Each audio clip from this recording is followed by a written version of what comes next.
Some of you may be sick of my videos on Chrystul Kizer, but I promise that I'm winding them down. She murdered a Wisconsin sex predator in cold blood, claiming that he was sexually trafficking her, and therefore she should be exonerated. All of that talk dissipated once she pled guilty to second-degree murder a few days ago. She could have received 30 years in prison, but the judge gave her an incredibly light 11-year sentence. She will get almost 2 years of time served. Naturally, the left has gone all in for Chrystul, and the Young Turks Indisputable channel has probably been the most misinformed of all.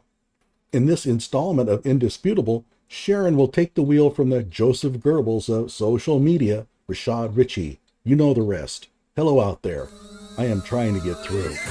With cold, blunt analysis cradled in the warmth of reasoning, it's time for Johnny Walker Dread to straighten you out on a thing or two. Emanating all the way from exciting Las Vegas, Oklahoma, it's time for the Johnny Walker Dread Show. Before we begin our heckling of Sharon and her co-host, we should note that Chrystul's claim that she was sex trafficked has never been presented to a jury. It's her claim, and quite frankly, I don't believe her.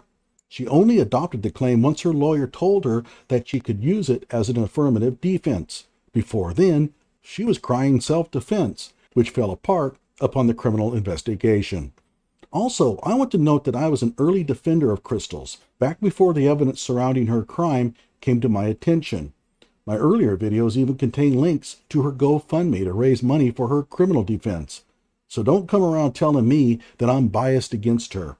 I gave her a fair shake, but the more I learned, the more convinced I became that she's just a violent street rat. The girl who killed her sex trafficker gets 11 years in prison.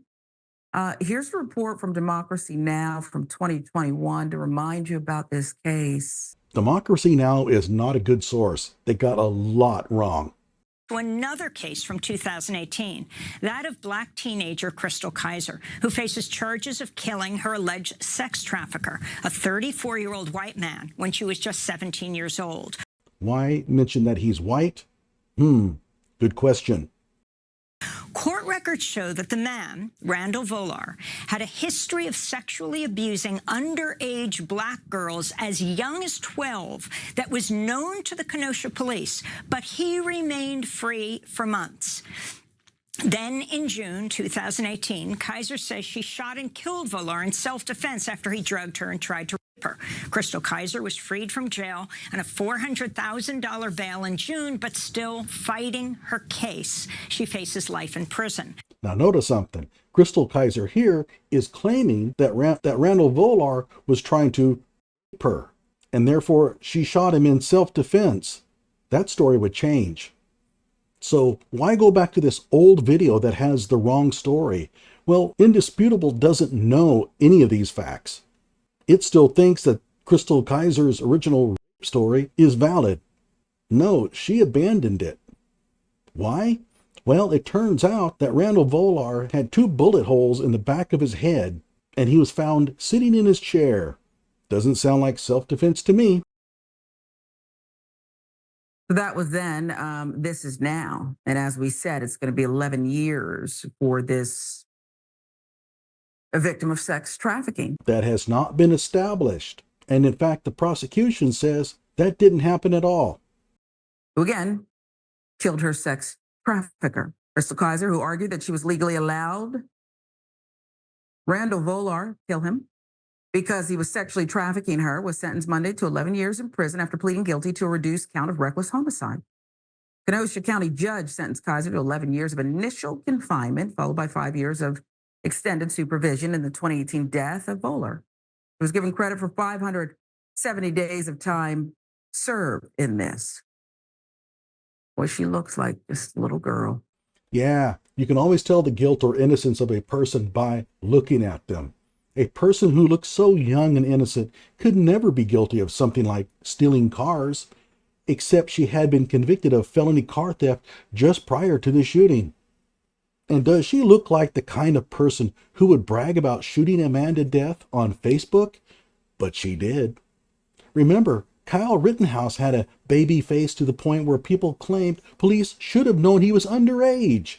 Gee, I don't recall you could judge a book by its cover being argued on his behalf. Prosecutors say Kizer shot Voller at his Kenosha home in 2018 when she was 17, and that she then burned his house down, stole his BMW. Wait, this sweet, innocent girl did that? Wow. Maybe you can't judge a book by its cover. Kizer was charged with multiple counts, including first-degree intentional homicide, arson, car theft, and being a felon in possession of a firearm. Kizer, now 24, argued that she met Voller on a sex trafficking website. Wait, this sweet, innocent girl did that? Wow. Maybe you can't judge a book by its cover. He had been molesting her and selling her as a prostitute over the year leading up to his death, she argued. She shot him after he tried to touch her.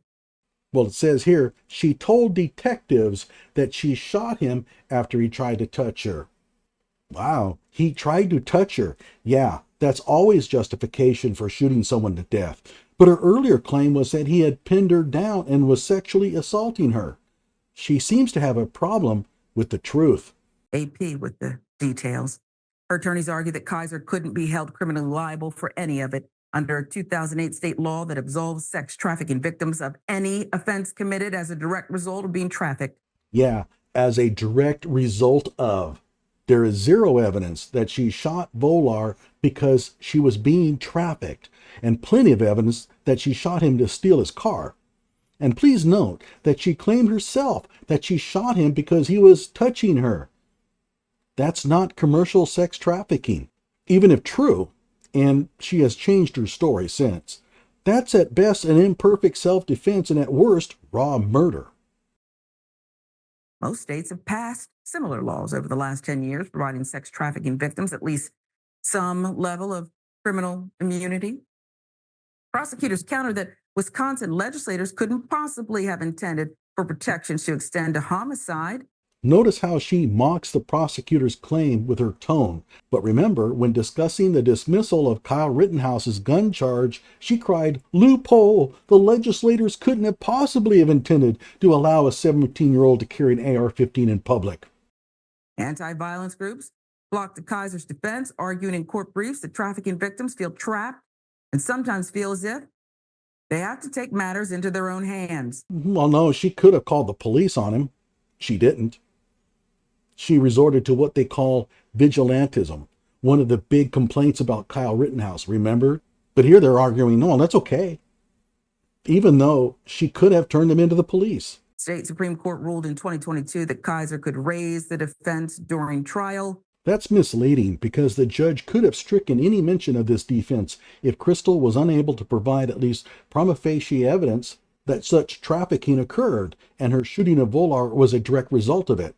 Doing so would have almost certainly required that she take the stand, and she would have wilted under the examination of District Attorney Gravely, who is a real pro at the prosecution game, and I'm being very serious. He's very good at it. He's no binger. Kizer's attorneys did not immediately respond to phone messages seeking comment on her sentence. I don't know what the Wisconsin legislators intended, Jackson, but usually laws are specific. They have carve-outs if they need to. We don't want people to die. This seems to me a case, though, of we're just not going to believe you. Why should we believe her? Do you know her? Is it ever a good idea to simply trust the word of a suspect or victim or witness? Of course not. That's why we have trials. You want to take her word at face value, but she has lied throughout this ordeal. She first claimed to not even know Randall Volar. Did you trust her then?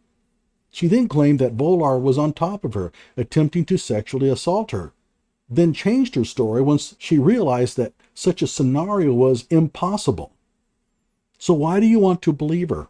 There are 3 reasons. Number 1, she's black. Number 2, she's female. Number 3, Volar, the man she shot, was a white male. That's it. And I could be wrong about that, but that's what it feels like when someone is trafficked, when their abuser has a presence that is traumatic. The worst can happen. What say you? I mean, other than blatant and arbitrary racism, I don't see how the jury could have come to this decision. 11 years in prison is a very long time, especially for self defense. Number one, 11 years is not a very long time for what she did. Keep in mind that she pleaded guilty to second-degree murder. As part of her plea, she admits fault for the killing. She's damn lucky to not be serving 30. If anything, you should be thankful that she found a judge willing to take her sob story into consideration, because he clearly did.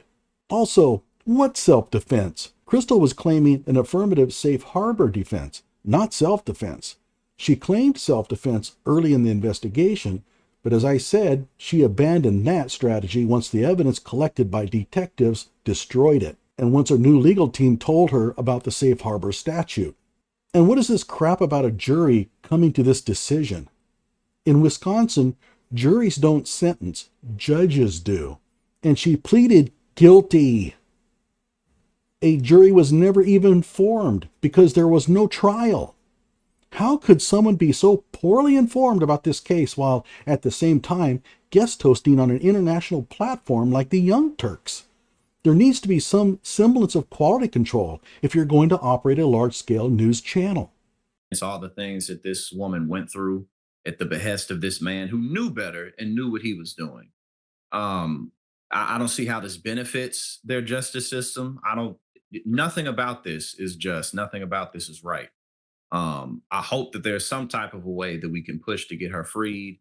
I don't know exactly what that would be. I'm not an attorney. I don't know the ins and outs of that municipality's laws. But again, other than just blatant racism, Yeah. Because this isn't even like a principle for principle's sake type of thing. Like it's not like she just, took this man's life just because. It's not like they were a couple and she just got mad at him and they weren't getting along and she took his life. That's actually closer to what happened than the self-defense baloney she originally tried to pass off as truth. It appears that they were, in fact, a couple, and she took his life just because he had a nice BMW that she wanted for her brother. I haven't heard anything about evidence that she was trafficked by Volar, and the prosecution denies it exists. Again, she only made that claim once her legal team pointed out that she could use it as an affirmative defense. What makes Chrystul more believable than the prosecution? Because then that would be a bit different, because then there's more consent going on and you handled the situation poorly.